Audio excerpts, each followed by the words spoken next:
Welcome to the Sales to CEO podcast. This is your host, Louie Herron. This is the only automotive podcast that shows you how to go to the next level. It is my personal mission to coach and inspire and motivate you to go from sales to dealer principal or any level you desire. Stop making excuses and start making adjustments toward the future you want. Today, we're talking about the power of the needs assessment. What's up? Your host, Louie Herron, Sales to CEO. Guys, we're ready to rock and roll today. I hope you guys are feeling phenomenal. We know that feeling is a choice. Let's get right into what we're talking about today with the power of the needs assessment. Listen, we're going to cover a lot of stuff, and I encourage you also to check out the course, Sales to CEO, Sales to Sales Manager, if you're interested in really finding out what it takes to go to the next level.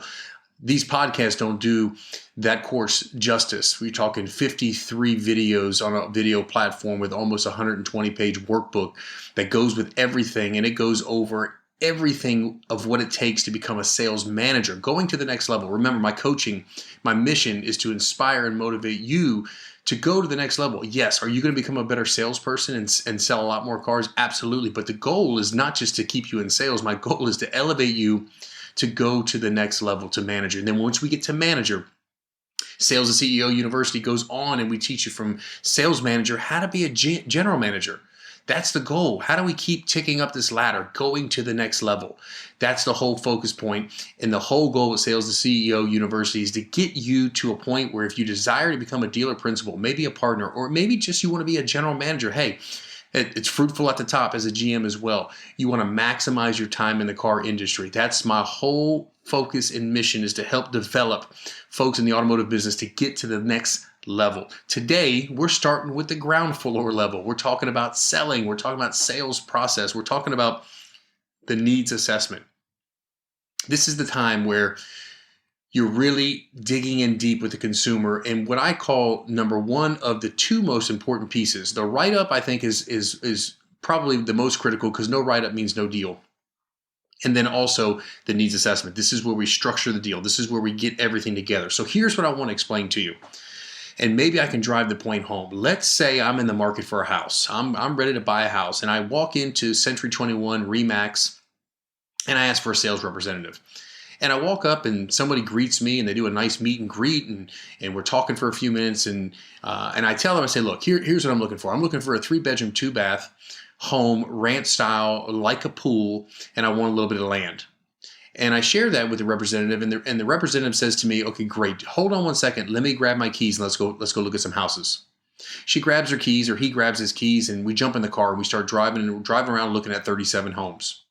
Well, obviously it doesn't work that way, right?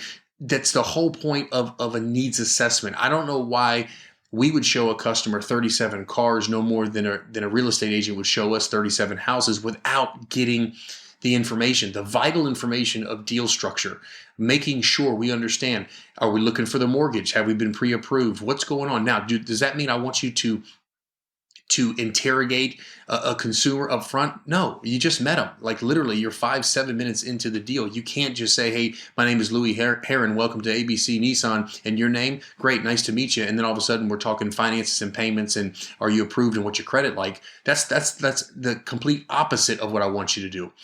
However, getting to the needs assessment, there's some key components within the needs assessment that set the chain off of putting the car deal together, right? Let's say we go to the doctor. I'm not feeling well, and my throat's sore, and I've been coughing. My chest is congested, and I walk into the doctor's office, and I sign my name in at the receptionist desk, and I sit in my seat. And then 3 minutes later, the doctor comes out and says, Mr. Herron? And I say, yes. And he walks me back there, takes me right to the room, and says, how you feeling? And I said, well, my chest is a little sore. I mean, I feel congested, and my nose is runny, and I just don't feel well. He said, okay, stop right there. He writes me a script, says, go to CVS, take this. I want you to call me in a week, tell me how you feel. And he lets me leave.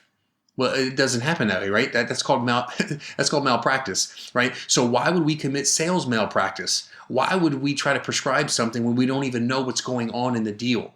I'm trying to drive the point home to help you understand that that's not how it works at a doctor's office, right? You meet the nurse, she gets your weight, she takes your vitals, she sits down, she asks questions, she loads it in the computer, gives the information to the doctor. Who's the doctor? That's our desk managers, right? We got to give the information to the desk manager so we can find out exactly what we need to prescribe for this customer. So understand, we don't want to commit sales malpractice. We don't want to show 37 homes. We don't want to show 37 cars, right? We want to narrow it down so we can isolate and find out the exact wants, needs, desires, hot buttons, and how to get that done. In 1997, I was selling cars, and I had a manager, and his name was Derwin Ware. Derwin, if you're listening, how are you, my brother?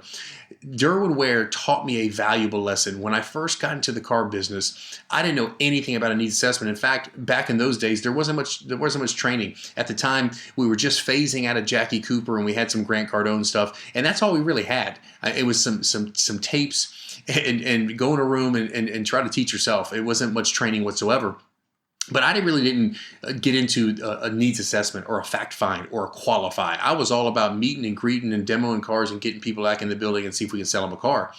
Derwin sat me down one time and he said, Louie, look, he said, you got a lot of fire, you got a lot of enthusiasm, and you could sell a ton of cars, but you would sell a lot more cars and you would make a lot more money if you would just slow down and do a needs assessment, if you would just do a fact find and qualify. And I didn't really know what he was talking about. And he broke out this sheet, and it was like a 4-square. And on that 4-square, it had 4 different components, very, very basic, nothing like our needs assessment in today's day and age. But it broke down basically the quadrants of the consumer cycle, and it helped me isolate and understand exactly what it would take to kind of formulate and put together a deal. Now, since that time, I've developed a question. This is back in 1997. 95 is when I was selling. 97 is when I developed this question. It's a statement, actually, and I'm going to share it with you. That's how old it is. That's how ingrained in my brain is and how powerful it still is to this day. Now, I know with the internet and technology and social media, the business has evolved and changed dramatically. But what I'm going to share with you is extremely powerful. It worked then, it works today, and I'm going to share it with you. But let me go through real quick so we all understand the goal of the needs assessment, because there's some things that I want you to be thinking about that maybe has not run through your mind, because it's more than just landing on the right car. That's a big piece. That's not everything we're looking to do. Number one, we want to slow down so we can speed up. Okay, we want to slow the transaction down so we can eventually speed up. What do I mean by that? I want to be able to get everything up front so I'm able to go through the rest of the process efficiently, right? We want to be outside. It's that upside down triangle. You guys have seen it if you've been in any sales training, right? We want to meet and greet, and we want to fact find. It's real big at the top. And then as it funnels down to the bottom, when we get to the close should be short and sweet because we've done all the work up front. We're going to slow down the process so we can speed it up. I want you to always remember, it's not the big that eat the small, it's the fast that eat the slow. We're trying to speed through the process. Number one, it's effective for us. Number two, the consumer cannot stand to be at a dealership 4, 5, 6 hours. You already know that, right? And we're going to talk about that in the needs assessment with our customer. We're going to talk about surveying customers and what they tell us, because we already know they hate to go back and forth and negotiate, and they hate to be at a dealership 4 hours. We're going to use those pain points in the needs assessment to open them up and expand their conversation with us. That's one of the goals, is to slow down so we can speed up. The next thing we want to do is we want to make sure we're building a relationship. Why? Again, friends rarely negotiate pricing. And at the very end, pricing may come up, but they're going to confirm, is this the best deal? You want to develop a friendship, right? If you don't have a friendship and you don't have a relationship developed, they're going to beat you up on price. They have nothing else to talk about but price. We want to stay away from that. During the needs assessment, we have that time to sit down and go through and build a relationship. The other thing we want to do is make sure we discover and we're certain about the hot buttons. What's most important to the customer? What do they want? What do they have to have? What do they need? Now, in another episode, we talked about the meet and greet, and I talked about the power of building a relationship and rapport and having the ability to be outside with a consumer 5, 6, 7 minutes with dialogue of building a relationship, not getting too deep. The reason why is I want to get deeper when we're sitting down. I want to have that dialogue of exactly what they're looking for when we're face-to-face sitting down, where we can actually go through and see exactly what's the most important to them. The other thing we want to make sure, and I'm going to cover it here in a second, is the EMI. We got to get an early manager intro. Okay, and I'll tell you what that looks like and what that sounds like. And if your managers are not doing that, it's a major problem. And I'll tell you, if you're trying to get to the next level, everything we're talking about, everything that I ever say, the reason why it's so important and the reason why I want you to master it is because if you're going to be a manager in the car industry, you're going to have to be able to execute teaching these other people, right? Remember, you want to learn it, you want to live it, then you want to teach it. Learn, live, teach. I'm always talking about that. Learn it, be an expert, live it out, and do it on a daily basis so you have the ability to one day teach it as a manager. The next thing we want to do is we want to grab the keys. We want to do an early appraisal. I'll get to that in a moment as well. And then lastly, we want to touch the desk.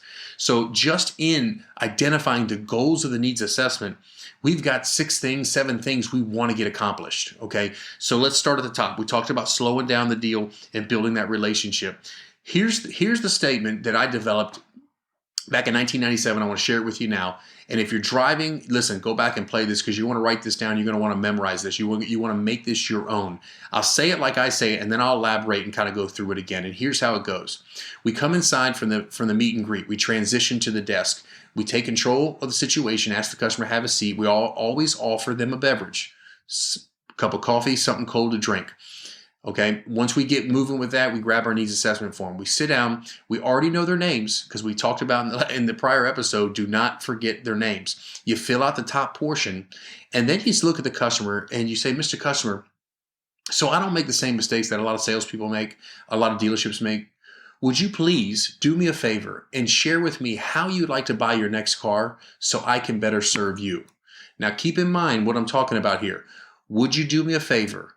Would you share so I can serve? These are critical words. I'm telling you, write them down, memorize, practice, drill, rehearse. Once you have it, you can modify it in your own language. But it's very, very important to make sure that you understand and identify that statement. Once again, Mr. Customer, so I don't make the same mistakes that a lot of salespeople make, a lot of dealerships even make. Would you please do me a favor and share with me how you like to purchase your next car so I can better serve you? And then you're silent. Now, one of two things are going to happen. Number one, the consumer may say, well, what'd you just say? They'll look at you kind of like, so you have to elaborate.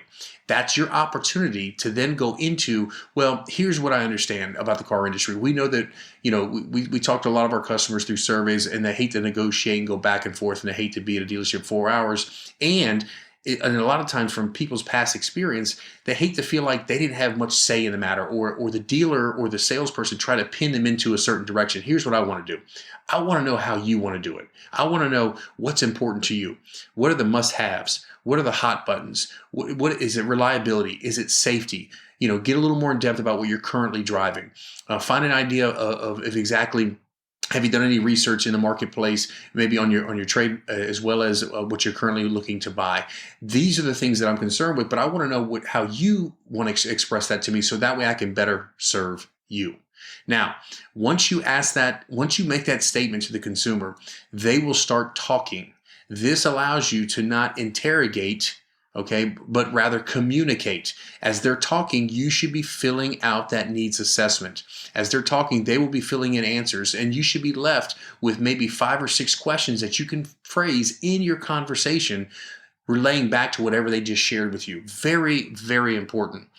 That is the statement that I want you to. I'm telling you, it's a powerful statement. It'll make you a lot of money. It'll make the transition in the needs assessment beautiful. It'll allow you to go through the process very smoothly. And again, you're not sitting there just asking them question after question after question. You got to remember, a customer just met you 5-6 minutes ago.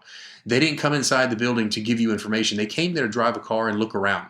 So you've got to be very tactful, professional, skilled at in your craft to make certain you can accomplish exactly getting that needs assessment filled out. Now, while that's happening, the manager in your dealership, the sales manager, should be hawking the lot. They should be roaming around. They should have their head on a swivel looking at what's going on in the showroom. When a customer's in the showroom, period, everything stops. Everybody, all hands on deck. Everybody should be knowing that we've got a customer with John. Has someone talked to them yet? We go over, and here's what a manager should do. He could just rush the deal. He doesn't have to have any formal introduction by you. He can casually walk over and simply say something like, how you doing, sir? My name is Louie. I'm one of the managers here. I see you're working with Steve. Steve's one of our finest. Steve's been with us for 2 or 3 years. He does a phenomenal job. I see you're in great hands, by the way. Let me ask you something. What are you currently looking at? Well, I'm looking at a Ford F-150. Oh, great choice. Awesome. Listen, do me a favor. When you test drive the car, I always like to know what you like best about it when you drove it. I'd love to hear that. And then lastly, it's our store stated policy to make sure we give all consumers that come into the dealership all the information they need to make a well-informed decision. We realize you may not buy by today, whenever you choose. But I'm the guy back in the corner, kind of like that Wizard of Oz, the manager that no one ever sees. I'm the guy that does all the numbers. So I would love to do that for you and make sure you get some figures before you go home. And if I have to come out here personally through the process, I have no problem doing that. But Steve, he doesn't really do the numbers. I handle that. Steve's going to show you everything about the Ford F-150. Make sure you know all the features and benefits. Make sure you have a nice test drive. I'll handle the rest. Fair enough? And then boom, manager's out.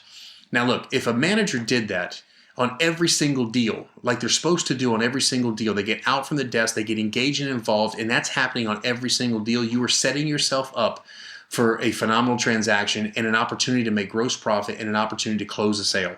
Period. Now, we all know the rule, 10 customers come in, 2 to 3 are going to buy a car. We understand that, but we put our best foot forward when a manager's engaged.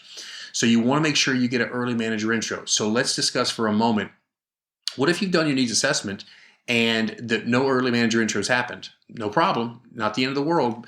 Here's what we're going to do. When we go up to touch the desk to get vehicle selection, to get a couple of stock numbers, to get them involved, to go through the needs assessment completely where they know what's going on with the deal, at that moment, you're going to let the manager know, hey guys, I need an EMI. I need somebody to talk to my customer real quick. You don't have to be there. Okay, they can breeze right in, rush the deal, introduce themselves, do exactly what I just said earlier, and introduce themselves and go over the same exact stuff. The point is, in an early manager intro, we want to make sure A, they test drive the car, B, they understand that we want them back in the dealership to get figures, and C, we want to make sure they're crystal clear that the salesperson is not going to handle that. So don't beat them up on price because he's just going to refer you to me. That is the goal. Remember, we're trying to get the needs assessment done properly. The last piece we want to do is we want to grab keys. Now, why would we want to do this? Now, in every dealership, everyone's got different philosophies, but I'm going to share with you my philosophy is all about speed, and it's all about commitment. So I want you to think of something for a minute. If I look across the table and I say, Mr. Customer, we survey a lot of our customers through Nissan, and one of the things, like I mentioned to you earlier, is consumers hate to be here for 3 or 4 hours. One of the things we find out is that if while you and I are looking at cars, we can actually appraise your vehicle, and not only will we appraise it, we'll give you a free Carfax on your vehicle and a free appraisal. It doesn't matter if you buy or not. We'll get that to you before you head home. But when we get back from the test drive, and you met Louie earlier, he's going to give you some figures to take home with you. He'll have the appraisal already done, and it really cuts the time. So you don't, again, we're focused on making sure that we're really efficient. So if you would give me your keys real quick, and I'll get the car appraised while we look at some cars. And you put your hand out. Now, what happens when that happens? Number one, if a consumer grabs his keys, what is he telling you? Okay, it's almost like a trial close. He's interested. He's committed. He's in the game. He's willing to see. It also assures you're going to get a write-up. He's going to come back in to get his keys to his trade, but also he wants to see the figures. Now, notice I said on a couple of occasions, when you go home, if you go home, to take home with you. Please, please, please don't ever misinterpret. We don't want the consumer to go home. We want to sell a car right now, period. Right now. But understand, my whole philosophy is I'm trying to get the ball down the field. I want to make sure that you go from meet and greet to needs assessment to touch the desk, vehicle selection, demonstration, presentation, trial close, back in the dealership for a write-up so we can put the deal down. If I don't get a write-up, I have no chance of closing a deal. So remember, we're talking about the power of the needs assessment. It's extremely, extremely powerful. Guys, listen, this is Louie Herron from Sales to CEO. I'm telling you, this is the information you need to go to the next level. We've got so much content and so much that I can provide for you that's not only sales oriented. We're going to get into Facebook branding and marketing for sales representatives. We're going to get into the KPIs, leadership and management, how to hold a sales meeting. I cover the whole gamut on what it takes for you to go from sales to CEO. So listen, until the next podcast, keep selling, keep rocking. This is Louie Herron, and I'll see you on the next podcast. Hey guys, thank you so much for listening to the Sales to CEO podcast. Look, real simple. Do me a big favor. Number one, I'm totally grateful you took the time to listen, but share this, like, subscribe. This is how we build our network of growing people in the car industry to the next level. Again, like or share or subscribe right now. Until the next one, great selling, and let's go to the next level.